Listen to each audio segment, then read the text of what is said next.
नमस्कार, GKGS मंथन channel में आपका स्वागत है। आज 10 प्रश्नों का चैलेंजिंग वीडियो प्रस्तुत किया जा रहा है। पहला प्रश्न है, निम्नलिखित द्वीपों के युग्मों में से कौन सा एक 10 अंश जलमार्ग द्वारा आपस में पृथक किया जाता है? क अंडमान एवं निकोबार, ख निकोबार एवं सुमात्रा, ग मालदीव एवं लक्षद्वीप, डी सुमात्रा एवं जावा।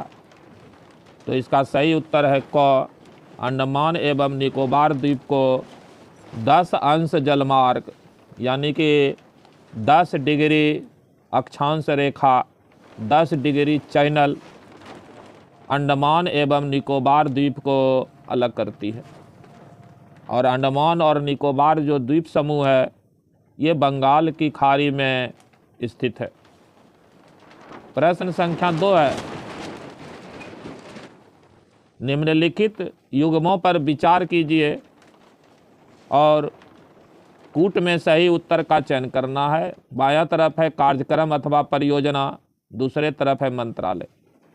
कार्यक्रम में एक है सूखा स्रवण क्षेत्र कार्यक्रम, कृषि मंत्रालय।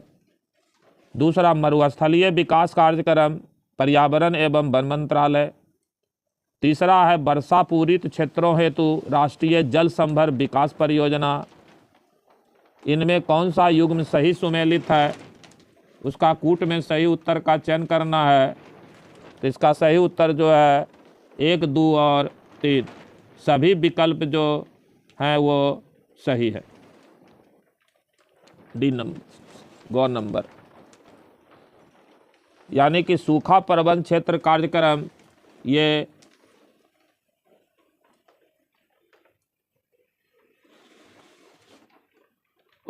इसका कोई भी उत्तर विकल्प सही मिलान सही नहीं है।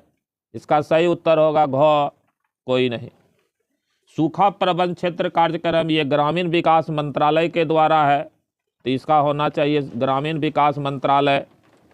मरुस्थलीय विकास कार्यक्रम जो है ये ग्रामीण विकास मंत्रालय के पास है, ये भी देखिए इसमें होना है। और वर्षा पूरित क्षेत्रों हेतु राष्ट्रीय जल संभर विकास परियोजना है ना, ये कृषि मंत्रालय का है। इसमें कोई भी विकल्प सही नहीं है। अगला प्रश्न है, Mumbai natural history society BNHS के संदर्भ में निम्नलिखित कथनों पर विचार कीजिए और कौन सा कथन सही है, कूट में सही उत्तर का चयन करना है। 1, यह पर्यावरण एवं वन मंत्रालय के अधीन एक स्वायत्त संगठन है।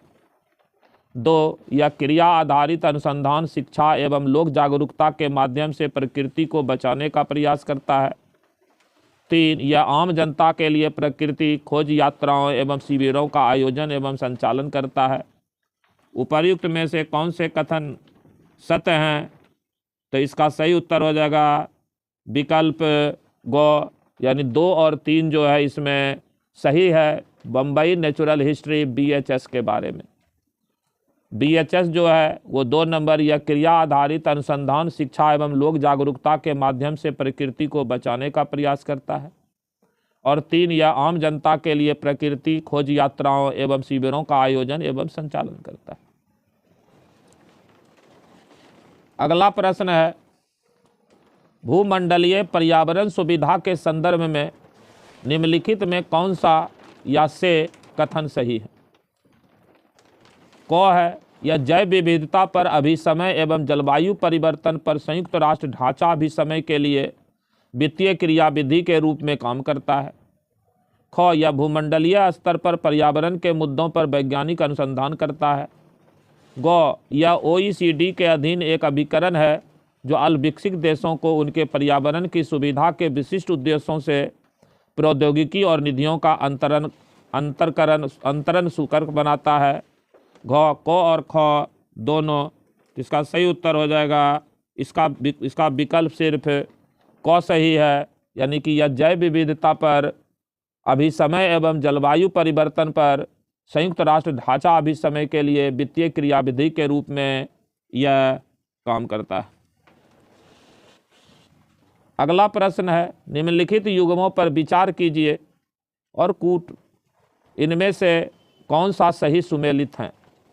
1. दाम्पा टाइगर रिजर्व मिजोरम। 2. गुमटी वन्यजीव अभ्यारण्य सिक्किम।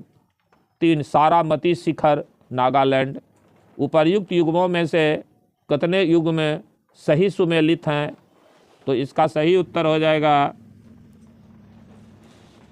सिर्फ ग 1 और 3 विकल्प इसमें युग्म सुमेलित है।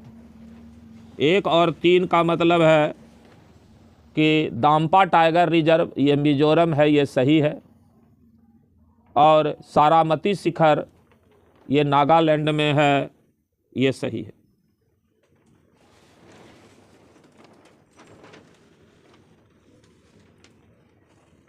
जो ये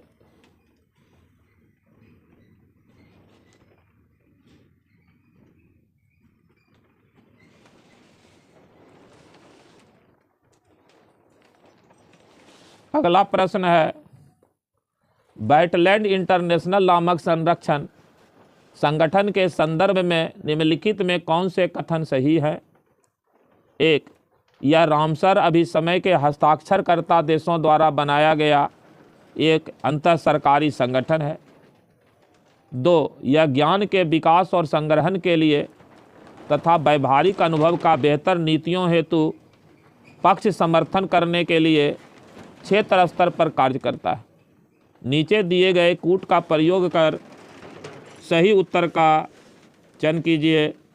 इसका सही उत्तर हो जाएगा ख केवल 2, यानी कि यह ज्ञान और विकास के संग्रहण के लिए तथा व्यावहारिक अनुभव का बेहतर नीतियों हेतु पक्ष समर्थन करने के लिए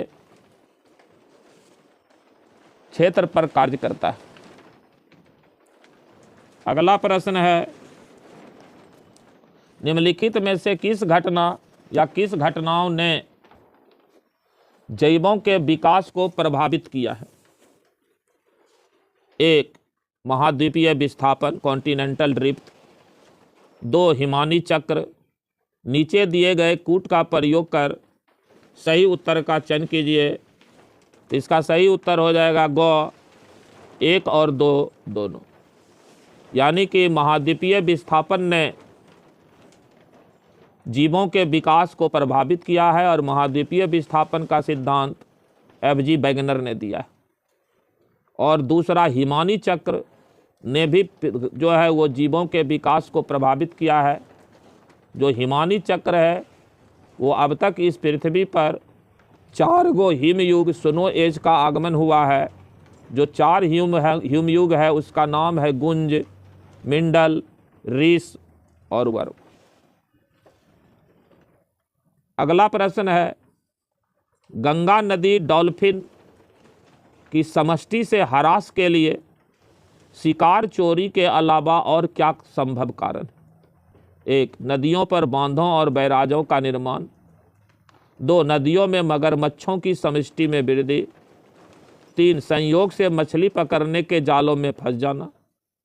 4. नदियों के आसपास के फसल खेतों में संश्लिष्ट उर्वरक और अन्य कृषि रसायनों का इस्तेमाल। नीचे दिए गए कूट का प्रयोग कर सही उत्तर चुनिए। क केवल 1 और 2, ख केवल 2 और 3, ग 1, 3 और 4, घ 1, 2, 3 और 4। इसका सही उत्तर है विकल्प ग 1, 3 और 4, ग नंबर। अब 1, 3 और 4 जो है वो है नदियों पर बांधों और बैराजों का निर्माण होने के कारण डॉल्फिन की संख्या घट रही है। संयोग से मछली पकड़ने के जालों में फंस जाने के कारण भी डॉल्फिन की संख्या घट रही है। और नदियों के आसपास के फसल खेतों में संश्लिष्ट उर्वरक यानी रासायनिक उर्वरक का जो हम लोग इस्तेमाल कर रहे हैं, कृषि रसायन का जो है हम लोग कीटनाशक में इस्तेमाल कर रहे हैं, वो भी डॉल्फिन के कमी होने में एक कारण है। अगला प्रश्न है,